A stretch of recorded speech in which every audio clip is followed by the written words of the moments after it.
And because this is considered also mental health awareness, I just mentioned guilt, which is a feeling based on your thoughts, grief based on your thoughts, emotional trauma based on your thoughts of a past event, something that you've done or something that was done to you.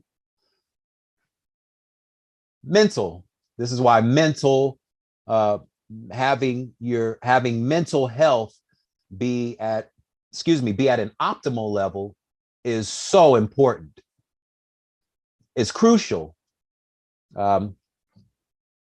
because our ways of thinking can help in the development of cancer or some other adverse condition based on our negative ways of thinking about ourselves or about our circumstances or our deeds that we've done, positive or negative. In the case of cancer, usually cancer is developed through some means of negativity. Again, grief, trauma, certain events that haven't been confronted. But once they are confronted, energy is released. I mean, that's what, that's what's being stirred up in the body, negative energy just flowing throughout your entire system. And all that negativity over the years accumulates. It accumulates. And your cells take on an entirely different way of living because it has to hold on to all this stressful energy, this negative energy being held in suspense because we're too afraid to confront things that we may have done to ourselves or to others to make them feel bad or to hurt them. You know, the old saying, hurt people. So if we can bring all these hurts to the surface and release them, then we can start with the healing. And cancer just tends to start to go away because you've released this negative energy that's been stuck in your meridian system, in your muscular system, stuck energy. And because that energy gets stuck in certain parts of the body, cancer cells develop. And when these cancer cells develop, you know, what is a cancer? It's a multiplication of cells that are acting in an adverse manner. So you and I can correct that with the right and correct information on how to do so. Most people never heal themselves of cancer because they have all the wrong information, because they're listening to the wrong people. You know, who do you listen to? Right? Who do you listen to? Most people with cancer diagnoses, you know, we as family members, we keep taking our loved ones to these cancer institutions where all they're going to do is the standard protocols. And we keep taking our loved ones into these places over and over and over and over and over again, knowing what the results are going to be.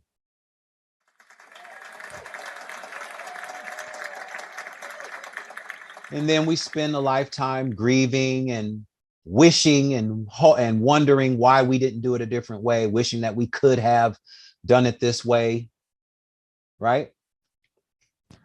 Well, I'm just one person that of many that have learned that you and I and every person on this planet can heal themselves of cancer. They can heal themselves of their whatever mental disorder they've been diagnosed with, whether it's bipolarism, schizophrenia, social anxiety disorder, um, manic depression, chronic, what they call chronic depression, chronic anxiety, all of these, quote, disorders because of prolonged behavior patterns. And these behavior patterns can turn into cancer. They can, and they have. That has to do with prolonged anger issues as well. Prolonged anger, prolonged grudges, right? People that have grudges against other people for years and years and years and years and years. Yeah, that can develop hypertension, cancer,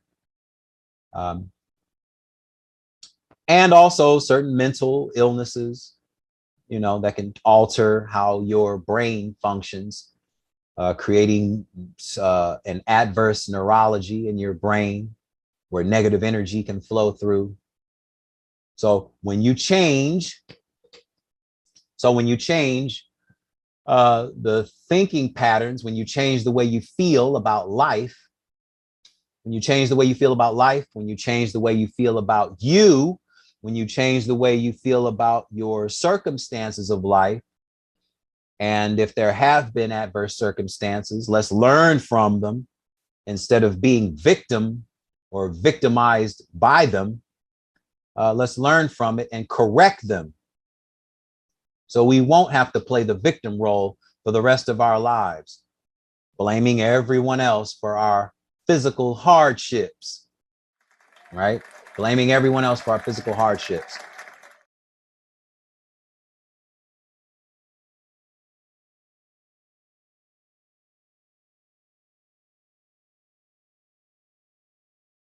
Is an anti-nauseant, often more effective than mainstream medications.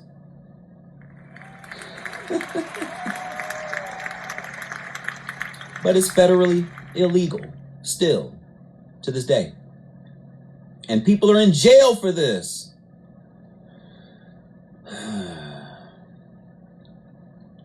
Chronic pain. Chronic pain. Marijuana alleviates the debilitating chronic pain caused by a myriad of disorders and injuries. Depression and other mood disorders. This is a big one too, because myself, being board certified as a holistic psychology practitioner, I always push for anyone that has been diagnosed with any of these, quote, disorders that are rendered for specific behavior patterns. Cannabis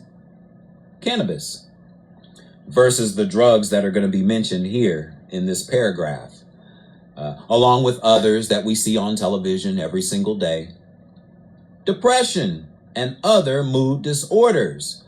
Marijuana has been shown to help dysphoria gently and naturally. Conventional antidepressant and mood stabilizing drugs like selective serotonin reuptake inhibitors, such as Prozac and Zoloft, which is here in parentheses, lithium tricyclics, and MAO inhibitors have serious health risks and side effects. But cannabis is used to relieve depression or to ease depression, not create paranoia and more depression or anxiety. No, that's not what cannabis is for. Nothing is put on this planet to heighten our negative notions, right? I mean, cannabis, along with any other plant botanical, is here for healing purposes, not to perpetuate all the negative thoughts that you've accumulated. No, cannabis doesn't do that. If anybody has depression or anxiety or what we call paranoia, I mean, my brother was diagnosed as being paranoid schizophrenic. And paranoia, all we're talking about is chronic worry, chronic worrying, thinking about all the things that you don't want to happen to you or to others. Going to the negatives first, going to the worst case scenarios first. If anybody has anxiety, it wasn't because of the cannabis or paranoia. That means there's already been underlining situations or challenges, or maybe some underlining issues that cannabis brings to the surface that you may be afraid of, or that you may be afraid of tackling or handling or addressing. That could be, but not that cannabis creates paranoia. That's not the purpose of cannabis. Cannabis might bring things to the forefront and go deeper into your subconscious to pull stuff out. It can do that, but you are going to have those thoughts whether you have cannabis in your system or not. Those things, those feelings or thoughts of paranoia are already there inside of you. They're already there. So what are these negative thoughts? What's the worry? Cannabis is just bringing it to the surface so you can look at it and address it and confront it. If it gives you a bad feeling, because all of this is about how you feel. Depression, how you feel. Depression, what we're talking about is chronic sadness. Paranoia, chronic worry. That's all we're talking about. But I'm going to read this again from DEA law judge. DEA law judge Francis Young in 1988 found marijuana to be, quote, the safest therapeutic substance known to man. Not Prozac and Zoloft. Not Xanax, right? Not Seroquel, right? Not Cymbalta. No. Remedies from nature. And cannabis is just one of them. Cannabis is just one. Cannabis is not the only one. It's just one of. One of. And the truth of the matter is that cannabis is best received by the entire body when it's taken in its natural form.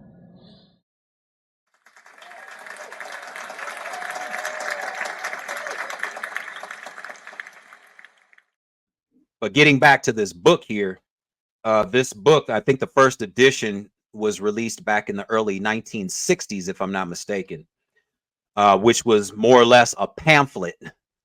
But now, as you can see, this book here is, we're talking over 900 pages. 900 pages. And you can see in the back, because I've gone through this book over the years, they have all of your diagnoses. You see here, this has to do with bipolar. There's a whole chapter in here about bipolar and related disorders.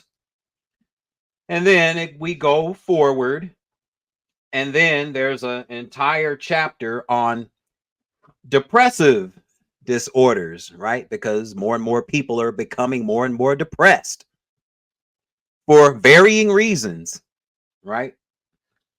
Because many of us don't know how to handle life's challenges, right? And then we go here. Here's another chapter right here, the chapter after depressive disorders. We go right into anxiety disorders, because here in America, it's pretty much like an epidemic. There are more and more people that have complaints of chronic anxiety. Anxiety, thinking of the worst case scenarios, the fear factors, right? The fear factors. And then it goes on into other ones. There's this one right here, talks about food disorders, because I'm a big health and dietary advocate of different food intake and what food is great to eat for optimal health and what foods you may want to stay away from for optimal health. And in the back here, it just goes into all of the different disorders here. Uh-oh, almost dropped the mic. But now we have here, because we live in an opioid society, right? We live in a, there's been an opioid epidemic here in America for decades, and it's grown to levels, beyond what we could ever imagine, right? So opioids. Opioids.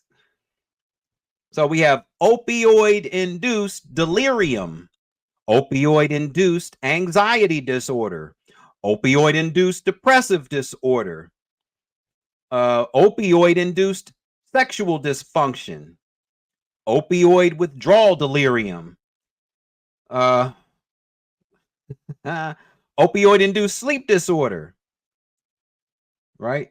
And then they have all these other different disorders, and these are coming from the standard clinical background, because anytime you have an adverse behavior pattern, it's going to be clinically diagnosed as a disorder. And most of the time when we have these type of clinical disorders through clinical psychiatry or clinical psychology, the root cause is never addressed. We're just kind of psychoanalyzing what's on the surface today versus going to the root cause, which is why I'm in the field that I'm in. And many people have questioned the validity of my credentials because I don't come from a clinical way of teaching, where if someone has a behavior pattern that's different from what we call the norm, then we want to diagnose it as a disorder. And because of the disorder from some of these disorders that I just listed, then for every ill, there's a pill, right? For every ill, there's a pill. And I just mentioned a few of them a few minutes ago: the Cymbalta, the Lexapro, the Prozac, the Wellbutrin, the Ambien, and all the new drugs that we see, Prestique, and all of these other pills that we believe is going to heal our emotional wounds or our emotional hangups or our traumatic post-traumatic stresses, right? We think a pill is going to resolve that, which is the reason why people keep having these repeated episodes of their experiences over and over and over and over and over again, which is why I get real passionate about this, because being in the field that I am from a holistic position, I know that because we all have a brain, we haven't been taught how to use it to our ultimate advantage.